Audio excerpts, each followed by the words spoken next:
Well, welcome, and yes indeed, we have another video. I had a lot of fun doing that video where I set up the Power Mec G4 and lived with it as my computer for a week with really quite good results. So, having had as much fun with that, I thought, let's replicate that. This time, instead of a Power Mec G4, which you see back there connected to the monitor, still chugging away with the cool Cosmos screensaver that I love so much, this time we have the Power Mec G4 AGP graphics known as a Sawtooth. Now, this was the revision of the original Power Mec G4 in the graphite case, which was known as the Yikes, which was not a particular success, shall we say, for a variety of reasons. The big difference people point at is the PCI graphics as opposed to the AGP graphics. That I don't think makes that much difference. The processor difference made quite a difference. So this is a 450 megahertz version, the earliest of the Sawtooth architecture Power Mecs. And my intention is to live with this machine for a week as my computer. I'm going to make one revision to the plan that I followed with my trusty old Power Mec G4 over there. I was very determined with that machine that I would create and edit and render and upload the video all on the Power Mec. Now, if you've seen that video, you'll see that, well, hey, I did it, and it did it. All credit for that. The quality of the video left something to be desired, shall we say. So I expect that I'll be using my good old Mac Pro here, a modern computer. It's only 10 years old. Hey, that's the way my mind works. To do the heavy lifting of creating the video. But as far as day-to-day life, I hope that's going to be possible on the Sawtooth. All right, now, unlike the Power Mec G4, where I had to do relatively little upgrading, I did max out the RAM, replaced the PRAM battery, which just needed doing, no big deal there, and I did add the Bluetooth dongle, really just to see if it would work, and it does. This machine is going to need some TLC and some somewhat more serious upgrading. So here's what I have in mind as far as upgrades. First of all, yes, I mean the most basic upgrade you can do with any computer, as far as it's possible, max out the RAM. In these static bags, I have 3 DIMMs of 512 megabyte RAM. And yes, we used to measure things like this in megabytes, not gigabytes. As an aside, I'll mention my first computer, which ran Windows 3.1. First one I ever owned. It came pre-installed with 4 megabytes of RAM. And I remember to this day the joy of upgrading that to 32 megabytes of RAM, and it just seemed like the thing flew. Different times, but good times. Okay, so in the machine currently there are, I believe, 2 128 megabyte DIMMs and 1 512, making the total of 700, whatever it is. You do the math. All right, so I have obtained these 3 512 putting these in, the machine will have the capability, its maximum capability of 2 gigabytes of RAM, which ought to help it. Now, I do have the intention, in the process of this, of installing Mac OS 9. Mac OS 9 can only address 1.5 of those gigabytes, although it will be so excited by that 1.5 that it won't know what to do with itself. All right, so the RAM is the first thing. Storage. Courtesy of our friends at OWC. An SSD. Now, the reason for doing this, I felt the need. In that machine right now is a 20 gig hard drive. That's what initially came with it. It's probably the original hard drive that came with the machine. So it is also 20 years old. I'm very happy it's still working. I don't know how much longer it's going to still work. And we won't get true SSD speeds from this because they're IDE connections. Along with this, OWC is kind enough to include an IDE to SATA adapter with these cords here that will connect to Molex and provide power. All right. So that's the thing. This 120 gigs, and say, well, leave 120 gig. When have you ever put 120 gig or even 128 gig SSD into anything? These machines cannot recognize anything larger than 128. However, as I said, they came initially with a 20 gig hard drive. Looking back at the time, 120 is enormous. And I will get another one of these. There will be 2 in there eventually. And that will be so much storage, it's hard to believe. Okay. Moving on. Now, speaking of Molex power. All right, this is a PCI card, which, when installed, should give 4 USB 2 ports and 2 FireWire 400 ports. Now, USB 2 makes FireWire 400 pretty pointless. That's just what the card had. Sonnet, I guess, used to make a card that would do USB 2 ports and 2 FireWire 800 ports. But they no longer make it, and I certainly couldn't find one.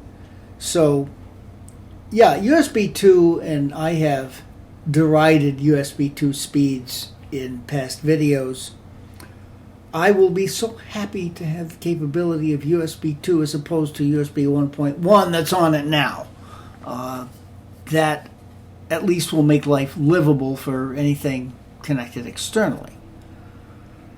All right, that does have Molex power required.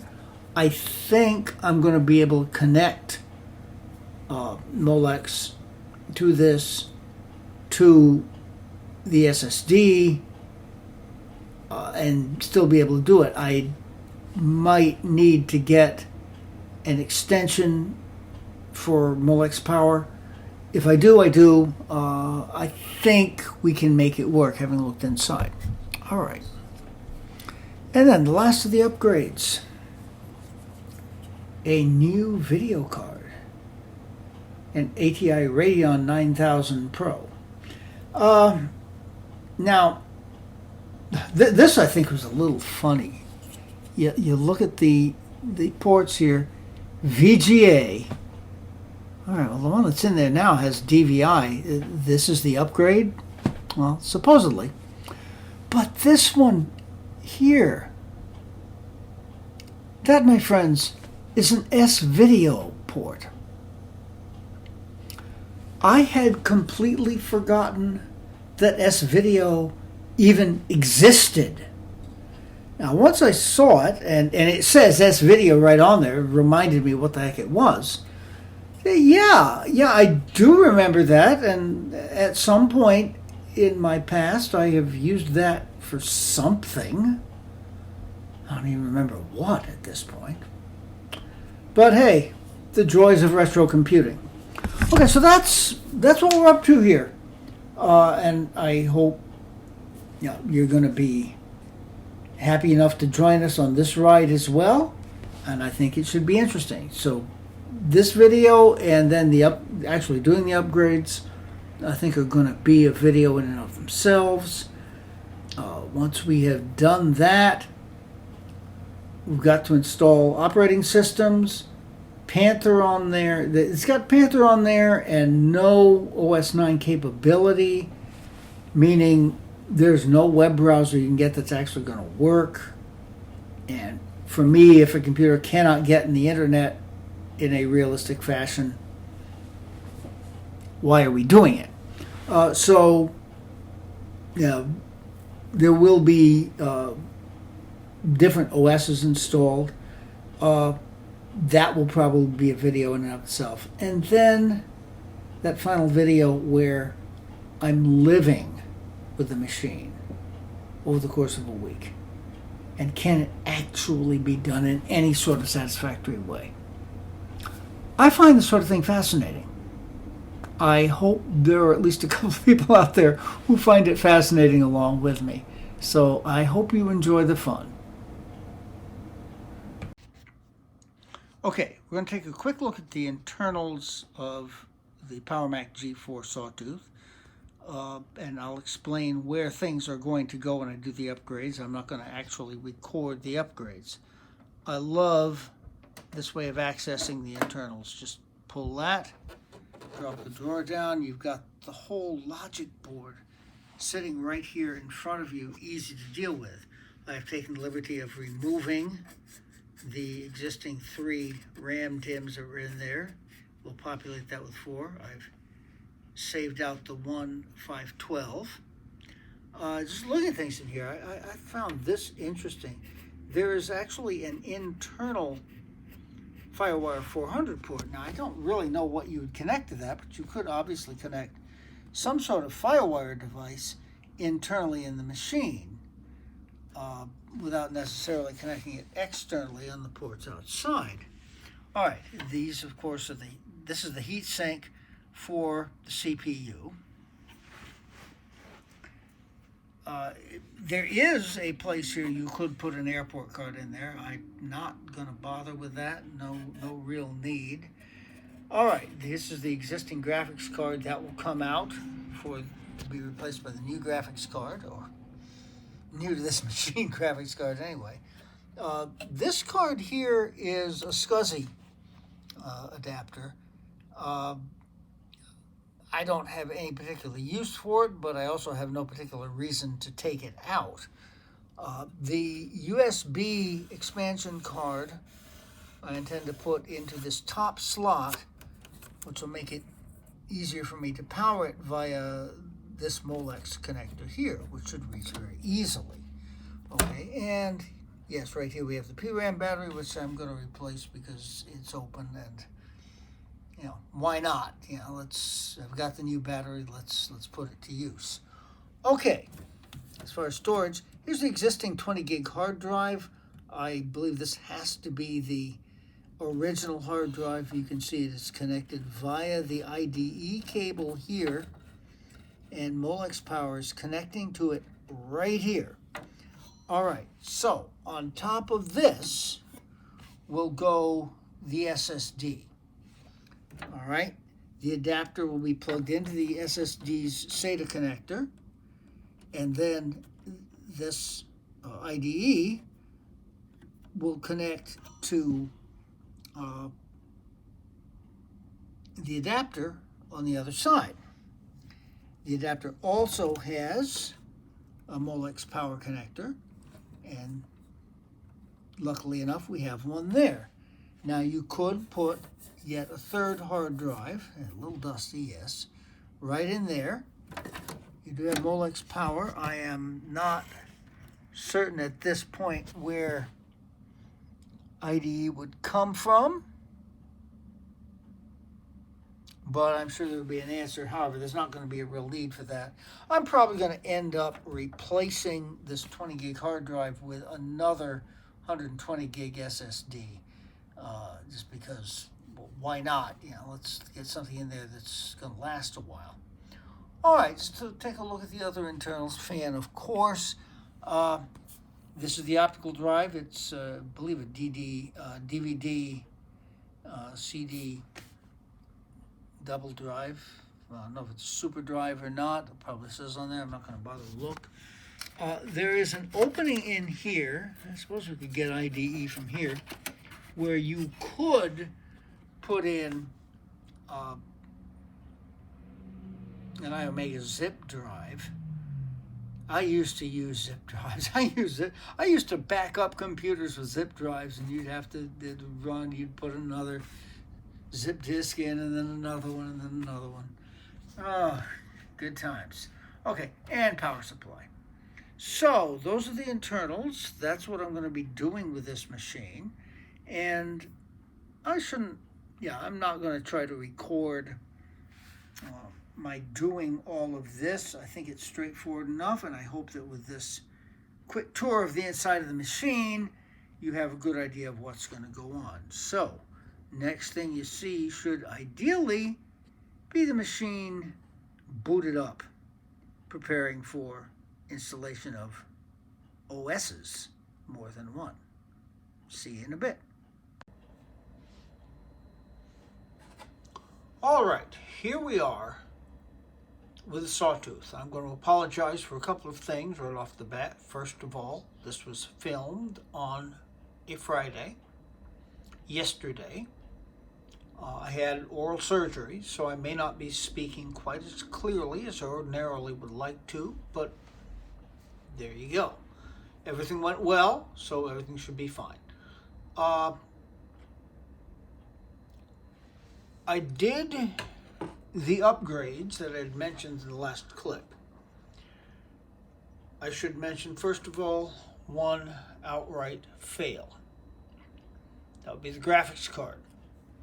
It's an AGP graphics card. It should have worked. Everything I read indicated it would work. It didn't. However, the one thing I was really hoping to accomplish by that upgrade was to deal with the wider aspect ratio of modern monitors. Before you see the OS 10.4.11 desktop Tiger. Tiger evidently is able to deal with that with no problem, even with this graphics card. If you saw the introductory video to this machine, you saw it running Panther, and Panther has no clue. All right, let's take a quick look at about this Mac, and we can see about the other upgrades.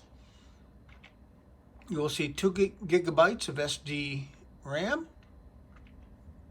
That's all addressed. Everything is good.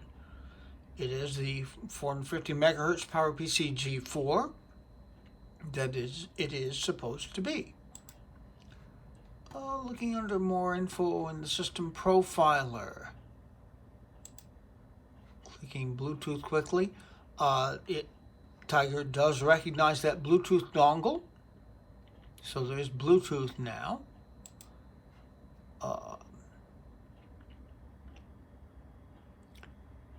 Power Mec 3,1, also known as the Power Mec G4 AGP graphics. All right, that's in there. What else do we need to see? Under USB. Okay. The one USB port that has anything plugged in right now is the keyboard. the mouse is plugged into the keyboard, so that's showing. But note here, the USB high-speed bus. That is the USB 2.0 card. I will be testing that to make sure it's actually delivering USB 2 speeds. All right, PCI cards. 2 different USB.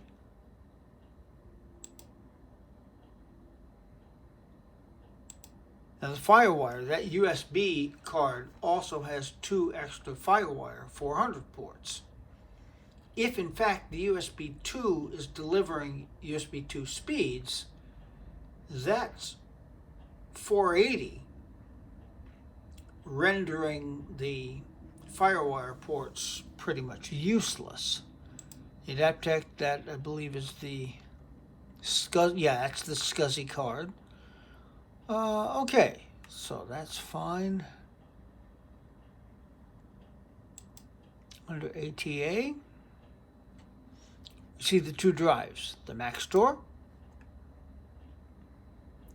which has the inventive name of Untitled, effectively a 20 gigabyte drive. That would be the stock drive that came with the machine and currently has Panther installed. You can see that Panther is taking up approximately 3 gigabytes of, in fact, exactly 3 gigabytes of room. All right, now on the Mercury Electra, I have divided that into 3 partitions. A 31, just about 32 gigabyte partition where OS 9 is installed. You will note that OS 9 takes up all of not quite 4 megabytes of room. That's pretty cool to see. And 3 gigabytes for Panther, whereas Tiger is taking up just about, in fact, a little over 5 gigabytes of room. So we can see the progression. If I recall, Catalina takes something in the order of 15 or 16 gigabytes. Technically, it could fit on this original Mac Store drive, but wouldn't leave any room to install much of anything. Now, Jaguar is currently an empty drive, so we needn't concern ourselves with that. Now, let's see, what else do we need to examine here?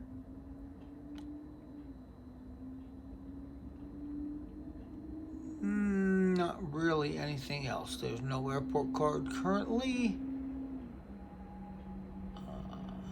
Volumes, no information found. Okay. Oh yeah, I don't think there really is anything. Okay, the networking we've got is built-in Ethernet.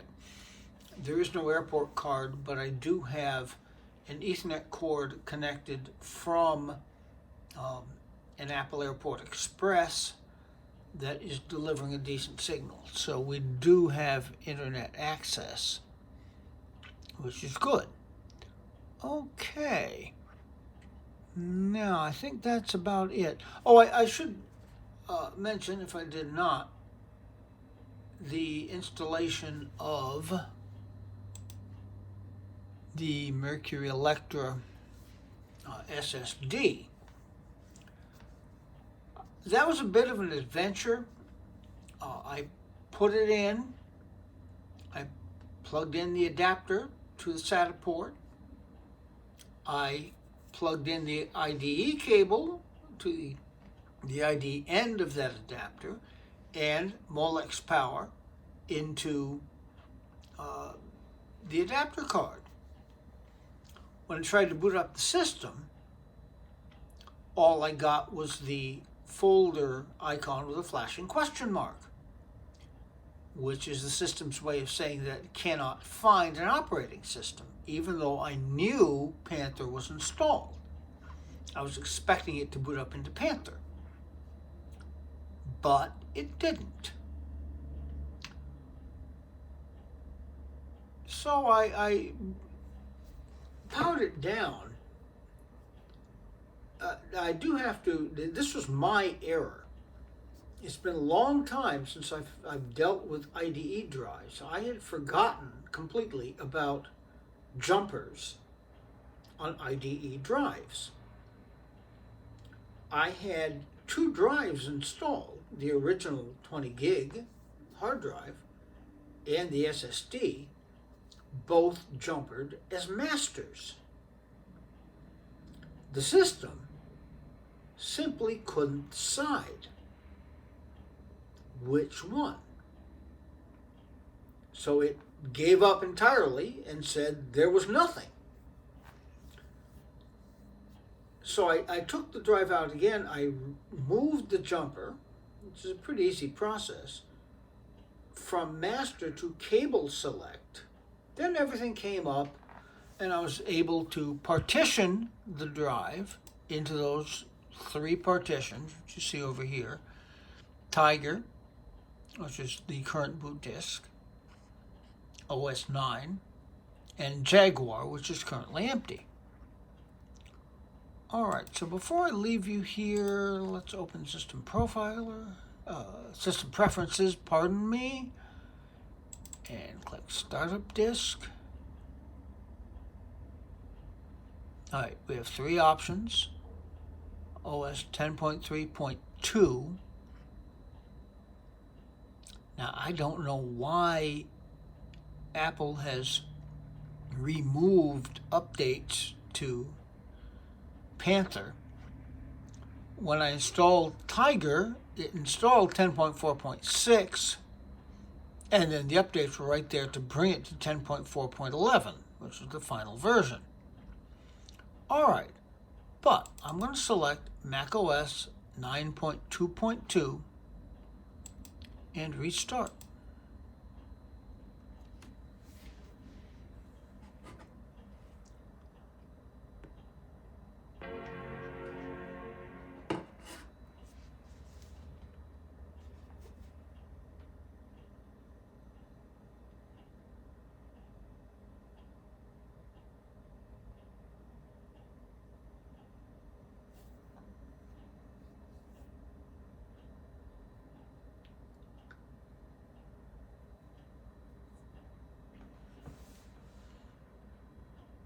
That went by very quickly, but that was the famous Happy Mac icon. A little Mac face with a smiley face. Oh, okay. Mac OS 9 has no clue about dealing with this wider screen ratio. Oh, nope, it figured it out.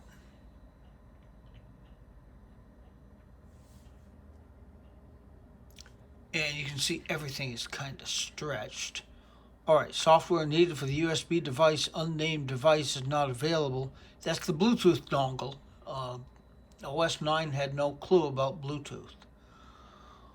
Alright, now, the original OS that came with this machine, as I said earlier, was 8.6.